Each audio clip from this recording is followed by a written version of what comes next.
lagi di Cuap-Cuap Cuan on Location di ajang Alobank Festival 2022. Terima kasih Sobat Cuan, tepuk tangannya boleh yang kencang. Yang sudah setia tentunya teman-teman juga di CNBC Indonesia yang lihat dan menyaksikan kelas edukasi yang sudah disampaikan juga Cuap-Cuap Cuan investasiku dari Jumat, Sabtu, Minggu ada 6 kelas yang kita suguhkan rame full selalu kayak gini, luar biasa banget antusiasmenya ya, hebat. Setelah ini hidupnya harus berubah, harus ada mindset yang terbentuk soal investasi ya.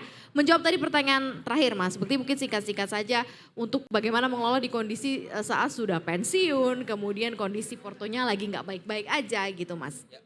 Oke, saya jawab pertanyaan Bapak. Jadi gini Pak, hampir semua orang tanya ke saya itu cuma ada dua. Yang pertama, Mas saya nyangkut di saham. Yang kedua, saya sudah profit berbulan-bulan, tapi cuma tergulung profit saya itu hanya dalam waktu 2 minggu. Kalau yang ketiga, kalau Anda bisa cuan banyak nggak mungkin tanya ke saya. Jadi cuma 2 orang ini yang tanya ke saya.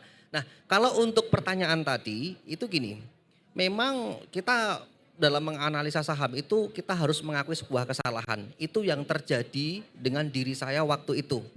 Saya pernah minus portofolio itu kurang lebih di tahun 2010, itu sekitar 85% minusnya.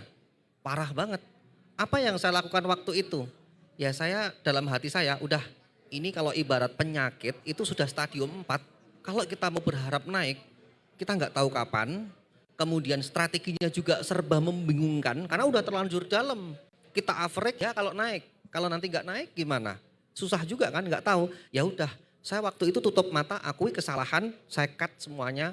Habis itu saya belajar yang lebih baru lagi. Strategi yang lebih baru lagi, belajar dari yang namanya market. Makanya di buku saya sebut kita semua ini adalah murid dan market adalah gurunya. Karena kita pasti akan selalu belajar dengan market. Kalau kita nggak disiplin, meleng dikit, kita pasti akan dididik yang namanya market. Jadi kalau cerita dari Bapak tadi, memang ini sangat jujur saya pribadi membingungkan. Saya nggak berani ambil keputusan cut atau average. Karena di sini kita nggak tahu strategi Bapak di awal seperti apa. Makanya buku saya itu paling belakang, covernya itu selalu saya tulis. Kebanyakan orang pengennya trading, tapi ujung-ujungnya jadi investor dadakan. Tapi yang jadi investor ujung-ujungnya maunya pengennya trading. Makanya kita itu dalam market kita harus punya trading plan yang jelas. Kita ini mau investasi atau mau trading. Kalau mau investasi, dananya harus dingin. Pilihan sahamnya harus jelas, fundamental, laporan keuangan. Nggak boleh cari saham yang receh-receh, nggak boleh, harus yang berfundamental bagus. Bahasa mudah dimengertinya, kita cari yang produknya ada di mana-mana. Unilever, Indofood, ICBP, saya juga invest di sana gitu. Kemudian kalau kita maunya trading, kita harus punya yang namanya trading plan dan money management. Kalau tidak sesuai harapan, saya pribadi minus 2-4%, saya cut. Itu gunanya untuk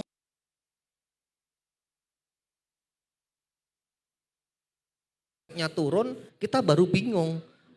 Naluri manusiawinya muncul, ini udah turun terlalu dalam, kalau saya biarkan juga kapan naiknya nggak jelas, kalau saya cut udah terlalu gede resikonya, jadi mas serba membingungkan. Maka dari itu kalau saya pribadi ya mengakui sebuah kesalahan di masa lalu, saya cut, saya punya trading plan yang lebih baik gitu.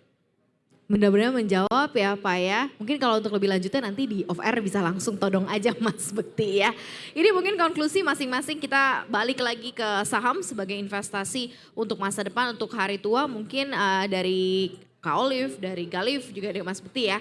Seperti apa nih untuk sebagai arahan juga sebagai guidance nih untuk Sobat Cuan yang mau mulai investasi dan jadikan ini sebagai investasi di hari tua. Olive boleh? Dari Galif boleh. Jadi ya balik lagi ke saham. Saya sering bilang tuh sama teman-teman, yang paling penting di saham itu ada 3. Modal, trading plan, sama psikologi. Nah untuk teman-teman NSR yang dia misalnya udah berumur gitu, udah punya tabungan, dia itu udah punya pertama modal, udah menang modal gitu. Dibandingkan sama orang yang modalnya masih kecil. Nah dia udah punya modal, saya bantu trading plannya, tinggal psikologi dia, kuat atau enggak. Nah psikologi ini kalau menurut saya itu terbagi 2, psikologi retail sama psikologi bandar.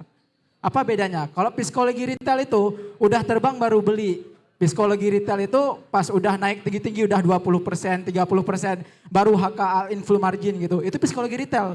Dan itu yang paling disukai sama bandar. Sedangkan psikologi bandar, dia senang saham-saham yang turun. Dia mengakumulasi.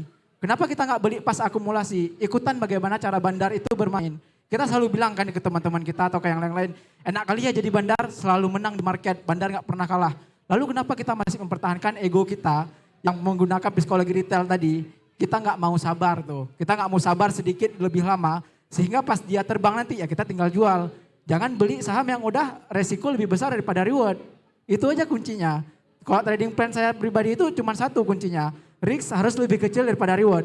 Resiko itu nggak akan boleh lebih besar daripada hadiah yang akan diterima. Kalau begitu maaf cakap ya mending kita judi aja. Judi itu 50-50 kan.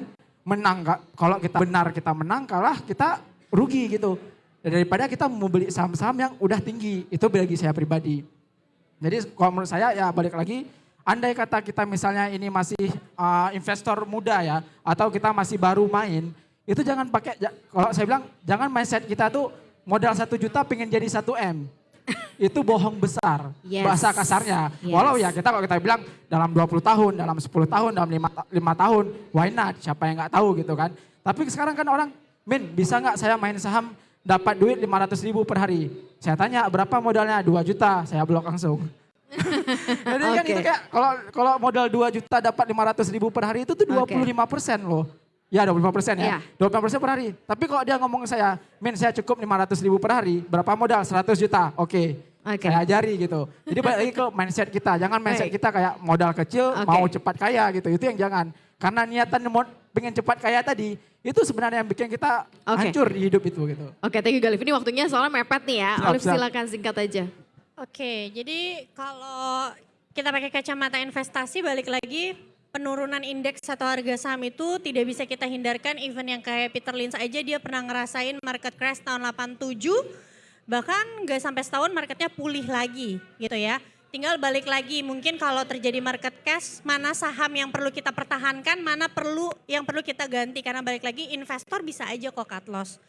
Jadi untuk teman-teman yang mungkin sekarang lagi nyangkut portonya karena market sedang koreksi, jalanin aja, evaluasi diri mana perusahaan yang memang kalian mau pertahankan, mana perusahaan yang perlu kalian ganti, mana perusahaan yang perlu kalian tambahin lotnya. Untuk teman-teman yang belum coba investasi, mulai investasi dari sekarang. Justru nih aku ngelihat banking-banking yang besar-besar lagi pada koreksi ya, sampai gap down tuh kemarin kesempatan untuk masuk bertahap. Itu kalau dari aku. Kalau saya simple, pokoknya pesan saya wajib berinvestasi di saham. Dah. Wajib pakai sekuritas investasiku. Tuh saya tambahin. Karena mantep, keren.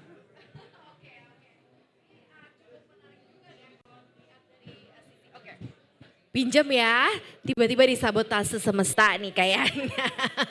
Karena udah nih ya, Maria sudah di sini dari 3 hari, Jumat, Sabtu, Minggu. Tepuk tangan dong buat antusiasme dari Sobat Cuan. Artinya adalah untuk bisa sukses dimanapun, Sobat Cuan di tempat kerja, maupun sukses dalam menjalani karir, hidup berkeluarga, investasi, pasti ada prosesnya. Up and down ya dirasain aja. Kenikmatan itu mungkin bisa dilatih, bisa dirasakan ketika sudah bisa melewati hujan badai begitu ya. Ingat, pelaut yang handal tidak lahir di laut yang tenang. Jadi lautnya memang harus penuh dengan gelombang, penuh dengan angin, baru kita bisa kuat. Begitu juga psikologis market, kalau tadi yang disampaikan oleh Galif itu juga harus terbentuk. Yang bentuk siapa ya? Kita pastinya. Thank you expert yang udah hadir di sini. Terima kasih banyak sudah sharing. Thank you teman-teman semua juga kece banget. Terima kasih Sobat Cuan yang udah setia menyaksikan cuap-cuap cuan on location di Alobank Festival 2022. Sudah ikut, sudah dapat ilmu. Setelah ini hidupnya harus berubah. Harus ada mindset investasi, harus sudah mulai menentukan kemana arah investasinya Sobat Cuan ya. Terima kasih yang udah bergabung bersama dengan kami. Maria Katarina pamit.